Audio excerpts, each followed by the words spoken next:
अस्सलामुअलैकुम डॉक्टर्स। आज हम लोग डिस्कस करने वाले हैं ड्राउनिंग के। इंसान जब डूब जाता है समंदर में या दरिया में तो उस वक्त जो सर्टन चेंजेस होती हैं बॉडी के अंदर वो क्या क्या होती हैं। ठीक है, तो फर्स्ट ऑफ ऑल इसकी टू कंडीशंस हैं कि अगर आदमी फ्रेश पानी में डूब रहा है तो और चेंजेस होंगी, और अगर हार्ड वाटर या हम कह सकते हैं कि साल्टी वाटर या समुद्री पानी जो है उसके अंदर डूब रहा है तो उसमें डिफरेंट कंडीशंस होंगी। ठीक है, हार्ड वाटर या साल्टी वाटर क्या होता है, बाय द वे इसका फार्मूला बता दूं कि बोथ वाटर चाहे वो फ्रेश वाटर हो या हार्ड वाटर हो दोनों का H2O ही फार्मूला होता है, ये चेंज नहीं होता। ठीक है, हार्ड वाटर या साल्टी वाटर में क्या होता है कि जो ऑस्मोटिक प्रेशर है वो डायरेक्ट इंक्रीज हो जाता है। ठीक है, ऑस्मोटिक प्रेशर की इंक्रीज होने की वजह से मीन के जो हार्ड वाटर होता है उसका ऑस्मोटिक प्रेशर इंक्रीज होता है ऑलरेडी। जब साल्ट पानी के अंदर मिक्स होता है तो उसका ऑस्मोटिक प्रेशर इंक्रीज हो जाता है। इसके इंक्रीज होने से क्या होगा, ये एक मैंने एल्वियोलाई ड्रा किया है और इसके नीचे जो है मैंने ड्रा किया है पल्मोनरी कैपिलरी। ठीक है, तो ऐसा होगा जब ऑस्मोटिक प्रेशर इंक्रीज करेगा तो यहाँ पे सपोज वाटर आया है through the into the lungs, mean के जो उसने सांस इनहेल की तो उसके थ्रू वाटर जो है उसकी एल्वियोलाई तक पहुंच गया है। जब एल्वियोलाई तक पहुंच गया है तो यहाँ पे जब इसका ऑस्मोटिक प्रेशर इंक्रीज करेगा इस वाटर में तो यहाँ से जो ब्लड है वो मूव कर जाएगा एल्वियोलाई में, फर्स्ट इंटरस्टिशियल में मूव करेगा।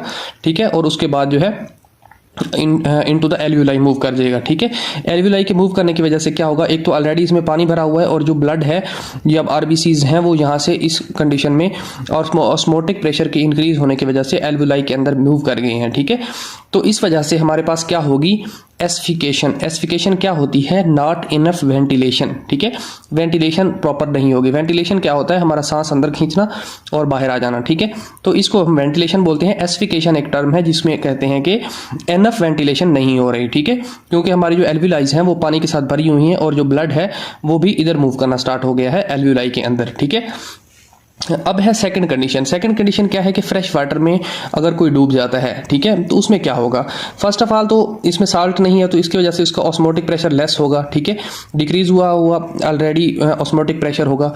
जब ऑस्मोटिक प्रेशर डिक्रीज हुआ होगा मीन के यहाँ पे ब्लड आएगा और इसका ऑस्मोटिक प्रेशर कम है।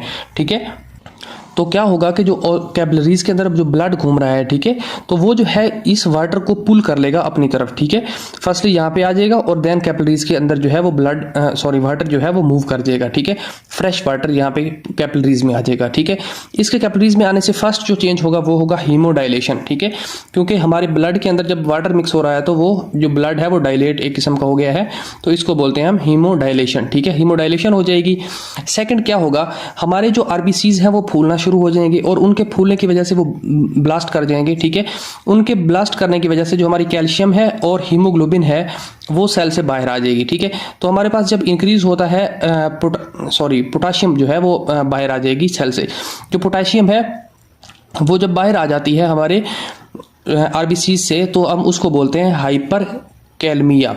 ठीक है, हाइपर कैलमिया क्यों होगा, क्योंकि हमारे पास जो वाटर है वो आरबीसीज के अंदर इंटर हो गया है। आरबीसीज के अंदर जब वाटर इंटर हो गया है तो आरबीसी जो है वो फट गई हैं और उनके फटने से हमारी हीमोग्लोबिन और पोटाशियम जो है वो बाहर आ गई है और इस पोटाशियम के ब्लड में इंक्रीज या प्लाज्मा लेवल में पोटाशियम का इंक्रीज कर जाना, हम इसको कहते हैं हाइपर कैलमिया। ठीक है, देन हमारे पास है वेंटिलेशन फिब्रिलेशन। Ventricular fibrillation.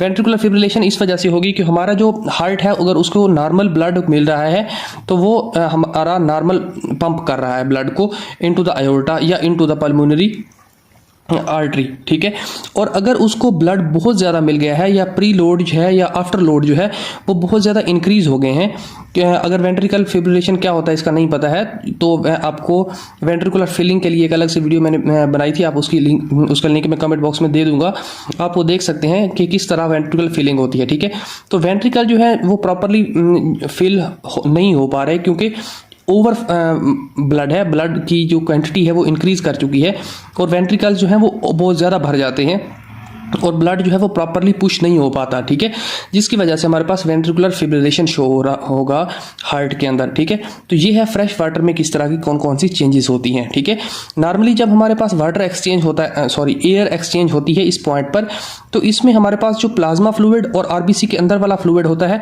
उसमें कोई भी एक्सचेंजिंग नहीं होती। लेकिन जब वाटर आ गया है तो आरबीसी जो है वो फट जाएगा और आरबीसी के अंदर जो फ्लूइड था और जो प्लाज्मा फ्लूइड है वो सारे आपस में मिक्स कर जाएंगे। ठीक है, तो ये है हमारे पास ड्राउनिंग की टू कंडीशन कि फ्रेश वाटर में ड्राउनिंग हो और हार्ड वाटर में ड्राउनिंग हो तो किस तरह की चेंजेस हो सकती हैं। ठीक है, तो ये था आज का टॉपिक। इसमें अगर आपका कोई भी क्वेश्चन है तो आप कमेंट बॉक्स में पुट कर दीजिए।